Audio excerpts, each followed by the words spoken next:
Hey, welcome, Thirsty Amigos. Thanks for joining me on this episode. This episode here on our YouTube channel is a follow-up to a post that we did on our Instagram page.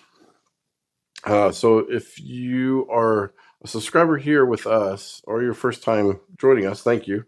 Thanks for finding us. You can go to our Instagram page and subscribe there too, or join or like whatever it is over there. And there's a few things that we post there that we don't do videos of here. A lot of shorts and stuff like that get put over there. But I did I threw out a quiz, if you will, about these three bottles here. So these are El Tesoro white label, or these are El Tesoro Blancos. We have the white label Blanco here because it has the white label. We have these two bottles here, which are what have been coined the olive oil bottles because they look like fancy olive oil bottles. That's a tongue twister. That was monikered way back in the day on the Blue Agave forum by Gabe and a few other people, and it stuck all these years. So it's pretty cool that nowadays it's still referred to these as olive oil bottles. So, but what I've asked was what people might think are the oldest of these three bottles here. The white label being the one that I think people would gravitate toward first, saying that's the oldest because white label did come first before the olive oil bottles. Sort of. Well, it did, but here's where it gets tricky. So let's get to it. So of these bottles, let's start from left to right. Your left, my right. This olive oil bottle right here is has a synthetic or a natural cork on this one. The lot number is on a sticker on the bottom, and I'll show some B-roll of this one. This is lot 1037. So this is a 1037 lot Blanco. There is no date code on this one. Back in the day, all you had was a lot number and no date sticker. There's no lot code on this at all. Going to this one right here, the white label. It is from Mexico, and it says Blanco on the front. Let me see if these say, yeah, these. So these are we'll get to these in a minute. But for Mexico, it said Blanco, and this for the U.S. release. These three here are U.S. releases. So this is from Mexico, from around 2000. I bought it in 2009. Is when I bought it. I think the tax stamp's 2007. Is what it's on here. But there's no sticker on here on the bottom, but it does have a date code, and I'll show it. So this was 1037. This Blanco here is 1071. And it does have a lot code of February 19th, 2009. So 3771 from 2009. And then this olive oil bottle has a synthetic cork. They changed to a synthetic cork. And this one does not have a lot sticker on the bottom. It has who bottled it, which is kind of cool. The name. And the inkjet wasn't too, see, it looks like Miguel. Miguel was the one that bottled this one, or hand verified it and everything. But this one is lot 1092. So this lot right here, 1092, it also has an inkjet date, and I'll show that on here, of April 2nd, 2012. So we have lot 37, lot 71, and lot 92. So that means of these three, this bottle right here of the olive oil with the synthetic cork is the oldest bottle of these three. Like I said, there's no date code on this one, but it does have a lot number on the bottom, 1037. So it's older than these two here. And the oldest, or the white label here, the key to it is that it is from Mexico. Okay. The lot number, let's see, let me get my notes here to make sure I'm going to tell you this right. So a lot of people are saying, well, that's impossible because white labels are older. There was a time when they stopped making white labels in the U.S. and switched to the olive oil bottles, but in Mexico they continued making the white label in Mexico. And Mark Glazer from the Agave Idiots Club on Facebook, and I believe they're on Instagram too, the Agave Idiots Club. Mark Glazer, he is, I don't know, I would call him the number one expert in all El Tesoro white labels, and probably and olive oils too. But anything you want to know about a white label, El Tesoro, Repo, Añejo, anything like that, you want to go to that club, to that Facebook page, and you can reach out to him and DM him. He has a lot of information on there. And I've exchanged some info with him and a few other older, I won't call them old, sorry, older tequila connoisseurs from back in the day. We've exchanged a lot of information on lot numbers and everything when these transition. And he had come up with some dates and everything. So in the U.S. market, the white label El Tesoros were from 1995 to 2003. So 2003 is when they switched over to these olive oil bottles. And I'll go over the lot numbers, which we think the earliest lot numbers for all these are. In Mexico, though, the white label continued past 2003. It actually continued all the way up to 2012. So while U.S. stopped in 2003, Mexico kept on making white labels in Mexico until 2012. Like this one, I was in Mexico and I bought this in 2009, and I had it autographed by Carlos Camarena when I was down there for the conference I went down there for in 2009. So I know these white labels were at the same time these olive oil bottles were being made. So that's the thing you got to watch out for. Sometimes, and it's Mexico only, and so I don't know. Hopefully, no one's being nefarious and trying to trick you and everything. But you can, take these tax stamps off, make a nice picture of it, and say it's a white label, an old white label, El Tesoro, and then charge a lot of money for it. Because some of these older Denton's and Fielding and Jones tequila or white labels are considered, some of them are unicorns now, and they're worth a lot of money. What they're worth, I don't know. I haven't seen a recent sale, but if you know of some recent sales, I know in 2022, I think a pre-CRT, according to Mark, pre-CRT Reposado went for like $1,000, something that was in 2022. So that's when I think that's when the craze was. So maybe it came down, or maybe they're skyrocketing up. I don't know. We'll see. But like I said, I haven't seen any records of any sales lately, so I'm not sure on the values. But that's why I'm kind of doing this, is to tell people, hey, just watch out for these white labels. They're not all the same.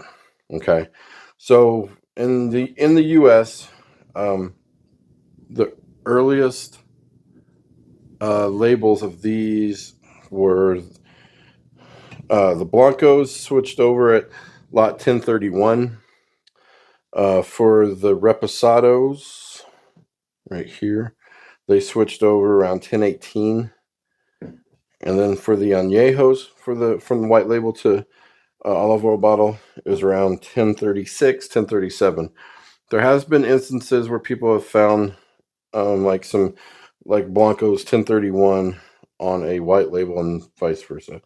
So there could have been when the transition time was there, it could have been mixed up with the labeling. So their transition period ones are, you can find them. So this isn't set in stone.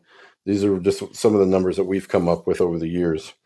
So that is, and I'll throw that up here too. So, and then I'm gonna let's go closer. I'll show you some of these bottles here and what the differences are from the Robert Denton, Fielding Jones, a Mexico release, and then some of these early olive oil bottles and stuff. So we'll take a deeper dive into what these look like. So let me get behind the camera and show you some of the differences, and we'll go from there. All right, I'll see you in a few. Salud. Hey, okay, we're back. Thanks for joining me, sticking around here. So we're gonna dive in. So what I'm about to go over applies for the añejo and reposados too. So they were being made in Mexico with a white label also, but I just happen to have a lot of the white label silvers, blancos right here. So we're gonna kind of stick with that right now. But it applies to the reposado and the añejo too. So first, let's start with what was going on with these three right here. Like I said, this one is the oldest, the one with the natural cork right there. See it? And then here is the lot number right there, 1037. And there is no date code on it right here. If you compare it to this other olive oil bottle, you can see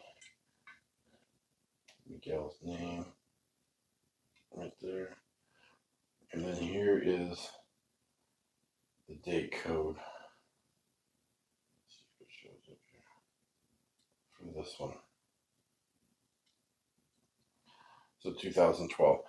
One thing I did notice, these bottles look the same. You know, I like to go into the minutia of all of the bottles and stuff, but pretty much everything's the same except for, I don't know if this is going to come across here very well, but this agave plant on the older bottle is bigger than this one right here.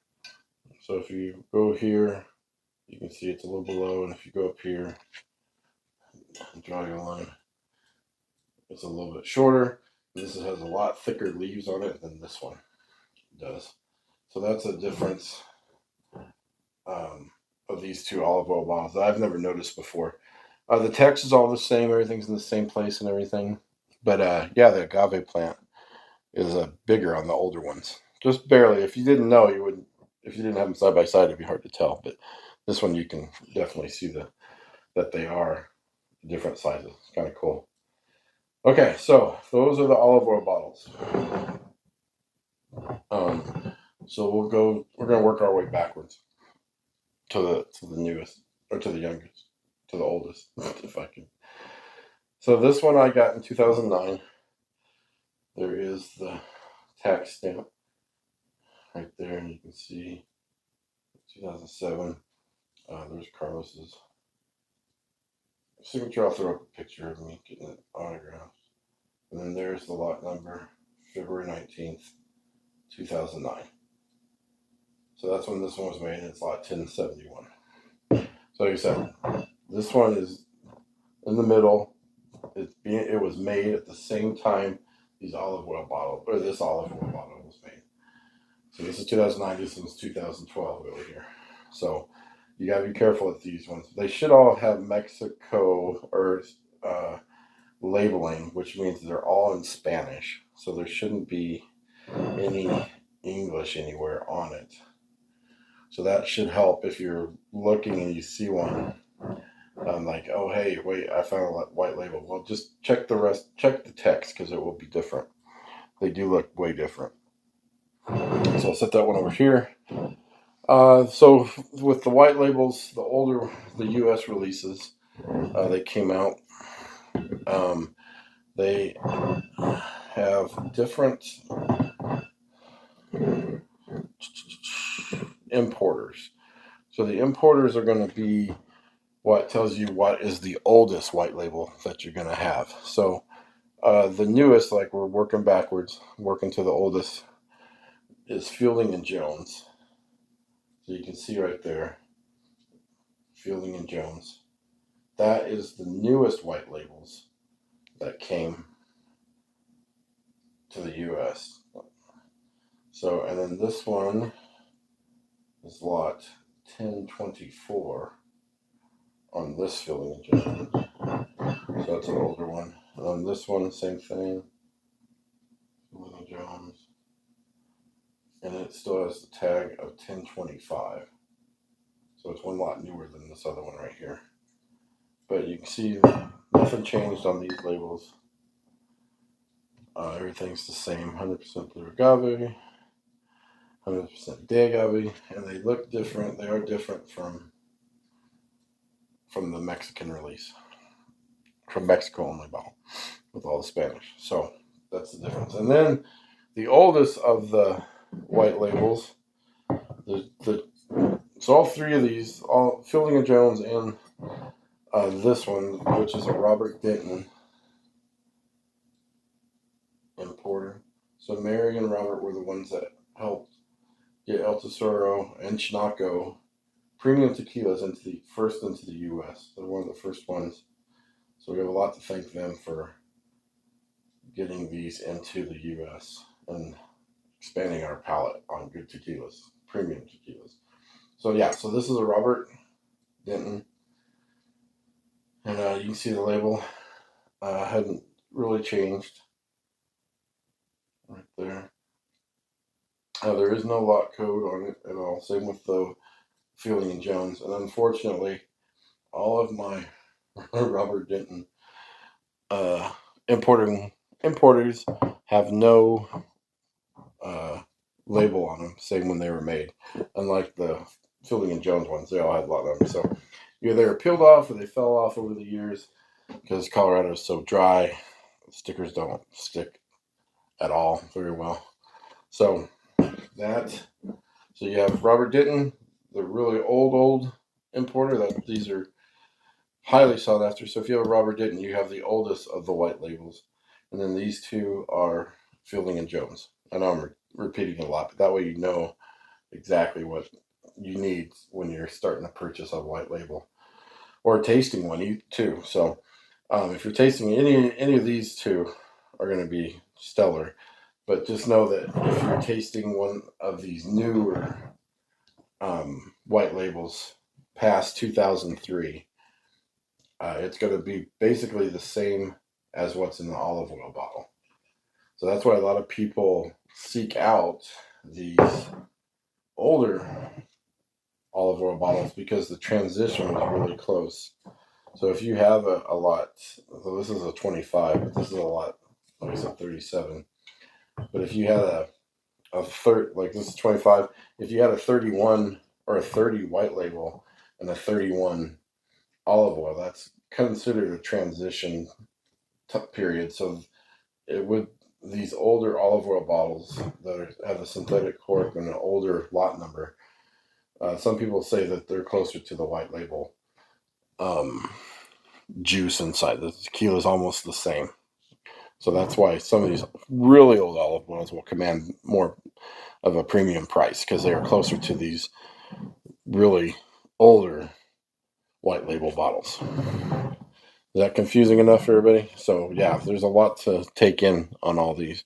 Just know that the only thing I really want you to take away from this is, if you're buying a white label, do your checks on the bottom to make sure that you're not paying a super premium for a olive oil era white label. Okay, these will command a really high premium price, and then the next step up from olive oil will be these really low numbered or lot numbered olive oil bottles, because they're closer to this tequila in the flavor profile.